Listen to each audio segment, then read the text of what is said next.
दिलचस्प मगर अजीब खबरें स्कॉटलैंड के ऑर्गनी जिज़ार में दुनिया की सबसे छोटी शेड्यूल मुसाफिर परवाज चलाई जाती है, जो रोजाना वेस्ट्री और पापुआ वेस्ट्री के दरमियान ऑपरेट होती है। तफसीलात के मुताबिक ये मुख्तसर ट्रेन रूट सिर्फ 1.7 मील तय करता है और आमतौर पर 53 सेकंड में मुकम्मल हो जाता है। हालांकि सरकारी तौर पर इसके लिए 90 सेकंड का वक्त मुकर्रर है। रहमदिल शख्स ने बुलंदी और खतरे की परवाह न करते हुए क्रेन से लटक कर एक परिंदे को नई जिंदगी दे दी। भारतीय मीडिया के मुताबिक ये वाकया रियासत पंजाब में पेश आया, जहां एक परिंदा स्ट्रीट लाइट के करीब बिजली की तारों में बुरी तरह उलझ कर रह गया। मासूम परिंदा खौफजदा होकर बार बार छुटकारा पाने की कोशिश कर रहा था, मगर हर लम्हा इसकी जान के लिए मजीद खतरा बनता जा रहा था।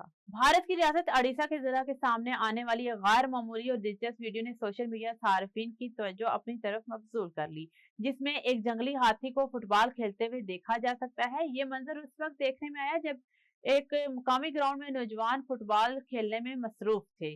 मनाजिर में देखा जा सकता है कि नौजवान एहतियात के साथ हाथी से दूर हो रहे हैं, जबकि हाथी इत्मीनान से फुटबॉल के साथ खेलता रहा।